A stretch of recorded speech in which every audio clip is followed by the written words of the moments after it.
खान पान पर विशेष ध्यान देना है। तो सबका एक विधि बना हुआ है, उसको फॉलो करेंगे। अभी हम लोग जो भी कर रहे हैं मैक्सिमम से उल्टा कर रहे हैं। हम लोगों ने मोटा अनाज खाना बंद कर दिया। अभी अब डॉक्टर प्रिस्क्राइब करते हैं, आपको मॉल में मिलेगा, अलग अलग फॉर्मेट में मिलेगा। तो अपने भोजन में मोटे अनाज को शामिल करिए। शुरू में अच्छा नहीं लगेगा तो थोड़ा थोड़ा मात्रा उसका मिक्स करके बढ़ाते जाइए। फिर जो है मोटा अनाज को मैक्सिमम लीजिए, दूसरे अनाज को छोड़िए। क्योंकि अभी जो हम लोग खाना खा रहे हैं उसमें बॉडी को हीट करने का, रिपेयर करने का क्षमता नहीं है। कुछ भोजन ऐसे हैं जो हमें बीमारी करता है, कुछ है जो न बीमार करेगा न अच्छा, यानी जो स्थिति है उसको बनाएगा।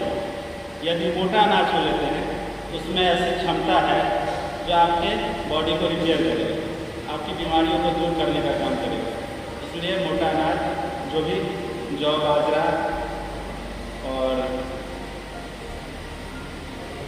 सावां, उसके बाद एक लाला जो होता है मरुआ, इस सब का सेवन कीजिए। गेहूँ हमारे यहाँ का नहीं है, ईरान से हम लोग अडॉप्ट किए हैं। और मैदा युक्त भोजन नहीं करते किसी भी हाल में। मैदा से बना हुआ सामान नहीं खाना। दूसरा, हम लोग उपजाने से लेकर अंतिम प्रोसेस खाने तक सभी कुछ उल्टा करते हैं। खाद पानी वाला खाते हैं जो कि कैंसर को जन्म देती है। तो कोशिश करिए जितना संभव हो जो हमारी डेली यूज का चीज़ है उसको हम खुद जो है जैविक रूप से उत्पादित करें जितना संभव होगा। दूसरा, खाना पकाने का जो बर्तन है हम लोग का वो सही नहीं है। प्रेशर कुकर में तो खाना बनाना ही नहीं चाहिए, क्योंकि वह क्या करती है, जैसे हम दाल बनाते हैं, हम लोग का प्रोटीन का मूल स्रोत है पश्चिमी सभ्यता में मांस, मछली आदि आदि, लेकिन हमारे यहाँ दाल सबसे उत्तम स्रोत है प्रोटीन का। तो उसे हम लोग प्रेशर कुकर में बनाते हैं क्योंकि जल्दी बन जाता है। तो जल्दी बनने के चक्कर में क्या होता है, वो पकता नहीं, केवल उसका पार्टिकल टूट जाता है। और केवल 7% रिसर्च बताती है, तो 7% ही पौष्टिकता उसकी बच जाती है, बाद बाकी नष्ट हो जाता है। हमारे यहाँ एल्युमिनियम की खोज सबसे पहले हुई, लेकिन हम लोग उसको उपयोग में नहीं लाए। उपयोग कब से आया, जब हम अंग्रेजों के गुलाम बने तो उस समय में तेल में एल्युमिनियम का बर्तन का उपयोग होना शुरू हुआ, क्योंकि वो भोजन से रिएक्शन कर लेता है और एक धीमा जहर उसमें रिएक्शन के माध्यम से उत्पन्न होता है। तो जेलों में उसका उपयोग शुरू हुआ, सस्ता भी है, टिकाऊ भी है, तो उसको हम लोगों ने दिनचर्या में शामिल कर दिया। जबकि सबसे बेहतर भोजन मिट्टी के बर्तन में होता है, उसमें 100% उसकी पोषकता, उसके विटामिन, सभी मिनरल्स सुरक्षित रहते हैं। क्योंकि मिट्टी में 18 तरह का पोषक तत्व पाया जाता है, जो हमारी बॉडी में भी 18 तरह का पोषक तत्व पाया जाता है।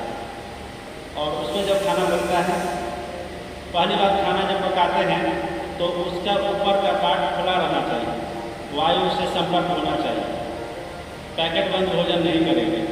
तो यदि हम तो मिट्टी का बर्तन तो ज़्यादा टूटता है, तो अभी तो आने लगा है, उसमें भी थोड़ा मतलब कि एक्सपेरिमेंट करके थोड़ा मजबूती दिया जा रहा है, आपको ऑनलाइन भी मिलेगा। यदि मिट्टी के बर्तन में नहीं कर पा रहे तो आप पीतल के बर्तन में करिए, उसमें भी लगभग 97% तक सुरक्षित रहता है। तो एल्युमिनियम को अवॉइड करना, धीरे धीरे करिए, जैसे करिए, लेकिन आपके माइंड में होना चाहिए तो हमें इसको हटाना है। तब जाकर जो भी हम भोजन ले रहे हैं वो सही रूप में हमको मिल पाएगा। और जो भी बर्तन हो उसका ऊपरी भाग खुला हुआ हो, वायु से संपर्क होना चाहिए। इन्हें जल्दी पकाने के लिए उससे कुछ कर रहे हैं, बहुत ज़्यादा तेज में पका रहे हैं, तो इससे हम लोग अलग अलग बीमारी से ग्रस्त होंगे। दूसरा, भोजन जो हम लोग करते हैं किसी भी टाइम कर लेते हैं, रात के 11 बजे भी कर लेते हैं, 12 बजे भी कर लेते हैं, तो इस चीज़ को छोड़ना है। क्योंकि मैं ज़्यादातर जो जीव जंतु है सूर्यास्त के बाद भोजन नहीं करता, और वो सूर्यास्त के बाद भोजन नहीं करता, इसके लिए उसको डॉक्टर की ज़रूरत नहीं होती। किसी भी पशु पक्षी को डायबिटीज़ नहीं करता, केवल मनुष्य को होता है।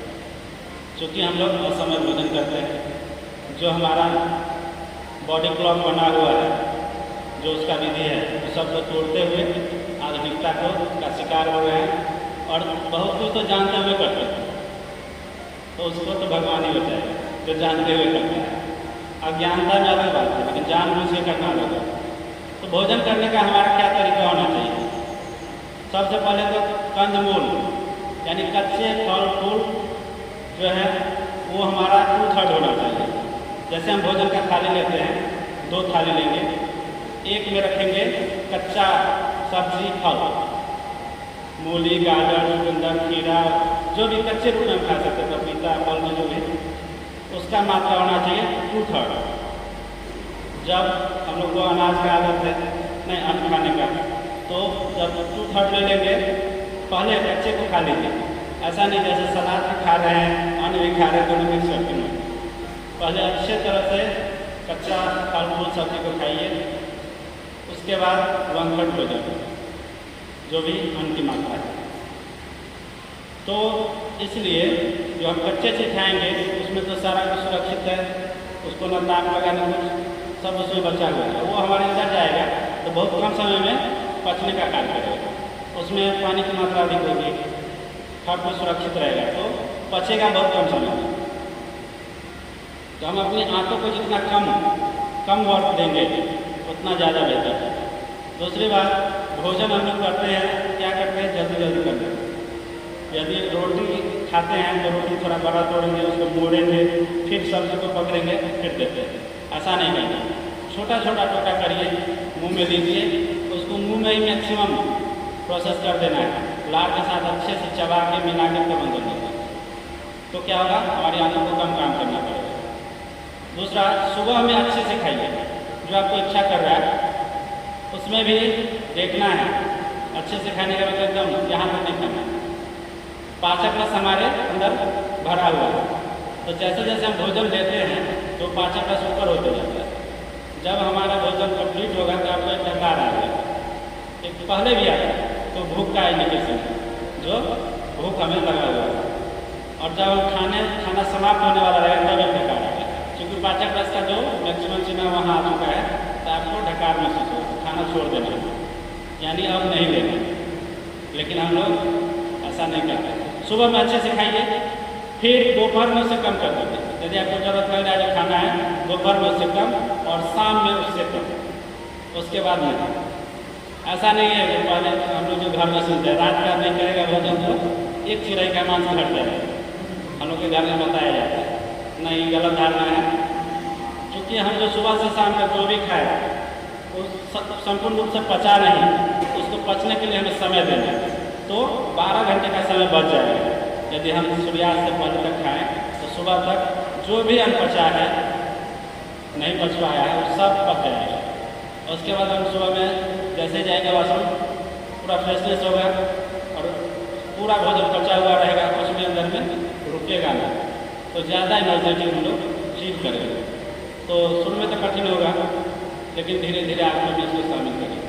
फिर देखिए, जिस भी रूप में है, मान लीजिए शरीर मोटा ही है, लेकिन उसमें ही हम फिट हैं, हर कुछ को कर पा रहे हैं, कोई चीज़ करने में परेशानी नहीं है, तो ठीक है। तो आपको वो थोड़ा सा हम लोगों को सुधारना है। चलिए, भाषण बहुत हो गया ना, कुछ अभ्यास है। आप लोग सब जानते ही हैं, केवल हम रिकॉल करवा रहे थे, ऐसा कुछ नहीं है जो हम कुछ विशेष जानते हैं। ठीक है, प्रारंभ की स्थिति